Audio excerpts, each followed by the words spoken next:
Got another super chat. This one is from Landry Balbin. Thank you for the super chat, Landry Balbin. Greatly appreciate you, my guy. Landry writes, "Hey Louie, wide receiver making the team: Terry 1, Curtis 2, Diami 3, Cam 4, Adam 5, Harmon 6." That's 6 receivers. If you say AGG makes the team, then who doesn't in this list? I mean, that's simple. It'd be Harmon.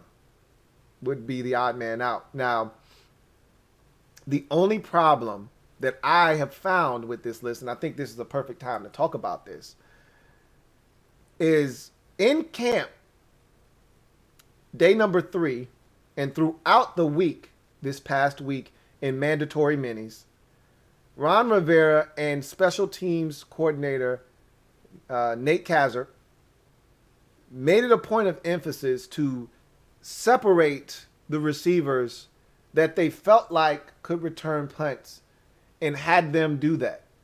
There were 4 guys in particular that they sequestered essentially to punt return duties to figure out which one of these guys could be the leader in the clubhouse heading into training camp. DeAndre Carter, who they signed in the offseason, who they really, really like. And I think they like him even more so as a receiver, not just a punt returner, but that's what he's really good at, is returning kicks. So DeAndre Carter, Steven Sims Jr., you've got Isaiah Wright, and you got the 7th round rookie, Dax Milne. Okay? So in my mind, I could be wrong. This could mean something. This could mean nothing. In my mind, by them separating those 4, they're essentially saying one of these guys from this group is going to make the team based off of his ability to play special teams. Because let's be frank. If we're carrying 6, how often was it last year that the 5th receiver was getting run on the squad last year? We dressed 5 every week last year. You know, there may have been a time or two where we dressed 6. But for the most part, how many formations do we come out in where there are 5 receivers or they're mixing in that 5th guy? Not many. We stay in 11 personnel a ton. When we're not in 11 personnel, we're either in some kind of bigger formation like 13 personnel or 12 personnel. If we're not in that, then we're in 21 personnel where there's 2 running backs on the field, 2 wide receivers, and 1 tight end. So it's rare that, and again, they can intermingle these receivers. But if Diami's got it going on, and Terry's got it going, and Curtis has got it going, and Adam's got it going, and Cam's got it going, that 6th guy isn't going to be getting run at receiver more likely than not unless you've got a rash of things happening. I'm not going to say the word. You're not going to get me to say it. So, honestly, that last guy, he better be good on specials. And in my mind, I'm saying they're going to take that last receiver spot, 6th, and they're going to dedicate it to a guy that can help them on punt returns. That's what I think. So I'm looking at Harmon and I'm saying, I'm looking at AGG and I'm saying, I'm looking at Cam Sims and I'm saying, obviously, there are 2 different groups. There's the punt return group that I just referenced, Isaiah Wright, Dax Milne, DeAndre Carter, Steven Sims Jr., and then there's another group. That group features Cam Sims, Kelvin Harmon, and AGG. And I think you have those 2 separate groups. You're going to take 1 guy from punt return group, and you're going to take 1 guy from big-ass receiver group. In that equation, you could walk away with 2 dudes that you want on the team in AGG and Harmon, not on the team. That's crazy to think. But it's legitimate. That's where we are right now. That's how much talent we have at receiver. That's a great problem to have. So, those are your 6 receivers. Those are not my 6 receivers. But of that group, if I had to take one guy out, it'd be Harmon. I think they really like Cam Sims. I think they really like Cam Sims. And trust me when I tell you, even though he didn't show a lot last year because he was injured, if we cut AGG, we will not get him back. We may get Kelvin Harmon back. Remember, he lasted all the way to the 6th round. Nobody saw him last year. We may be able to get Kelvin Harmon back. Now, again, the preseason will tell the story. If either one of those guys balls in the preseason, you can't sneak those guys through to the practice squad. But all it takes is one GM out there that liked AGG coming out of Liberty. Liberty, Liberty, Liberty, Liberty. All it takes is one GM to say, hey, I had a high grade on him coming out of Liberty. I'd like to take a flyer on that kid and see what he's about. They might have misused him. All it takes is one. That's it. That's all. That's it. All it takes is one. So, trust me when I tell you that the likelihood is we may get 2 or 3 of these receivers back on the practice squad, but it won't be AGG. It might not be Kelvin Harmon. It may be the ones we really don't care for, like Isaiah Wright and Steven Sims Jr., but it won't be the big guys, more likely than not. And so that's where the dilemma kind of comes into play. Like, but it's got to be done. It's got to be done. And like I said, it's a great problem to have. The likelihood of them keeping 2 biggies and no small pint-sized punt returner is slim and none. The likelihood they keep a Harmon and an AGG, or a Harmon and a Sims, or a Sims and an AGG, or any combination of those 3, 2 of them, is slight. Because there needs to be a punt returner somewhere in there. Unless they slide a Danny Johnson in there. They didn't have Danny Johnson catching reps with those guys, though. So, again, it's OTAs. We get to training camp, and Danny Johnson can be back there fielding punts.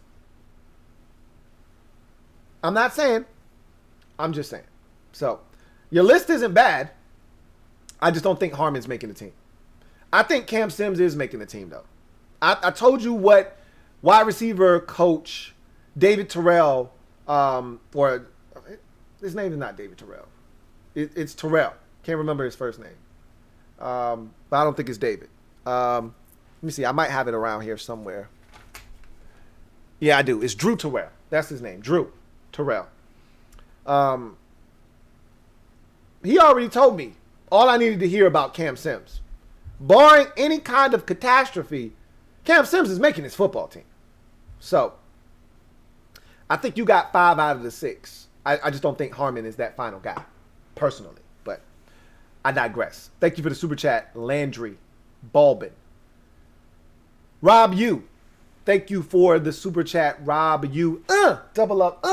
Thank you for doubling up, Rob U. Greatly appreciate you. Rob U writes, you think Kelvin Harmon can bounce back and be that big physical outside wide receiver while Curtis Samuel plays primarily in the slot? I do think that Harmon is back to 100%, but from all accounts, he's back out there moving around at a high rate of speed. There is no limp or anything, no setbacks, nothing. He's all systems go. As far as him doing enough to unseat one of the guys that's already there, and here's the problem when you don't play in the NFL for a whole year, is that you give other guys an opportunity that they would not have had you been healthy. If Harmon is healthy last year, we don't see Cam Sims in the role that he was in. Hell, if AGG was healthy, I don't think Cam Sims gets as many reps as he got. Remember, Cam Sims was invisible when the season started. They were going with Dontrell Inman and AGG early in the season. And it wasn't until Inman, they realized, okay, he's kind of soft and he doesn't help us in the run game at all. All right, we're going to back off of him a little bit. And then they said, all right, AGG, you up. And then he got injured, and they was like, all right, Sims, shit, we ain't got nobody else. You get in there. And he stuck. He made plays, and they was like, okay, we might have something here. So that doesn't happen if you got a healthy Kelvin Harmon. But now that they know what Cam Sims is capable of, and they saw what he did for them last year, and Drew Terrell said, and I quote, he was the glue of this group last year. Closed quote. Meaning Cam Sims was the receiver that held that group together. It was Terry and really nobody else. And Sims stepped up. Cam Sims stepped up and said, I'll be the second option. They're not getting rid of him. I don't think. So, Harmon,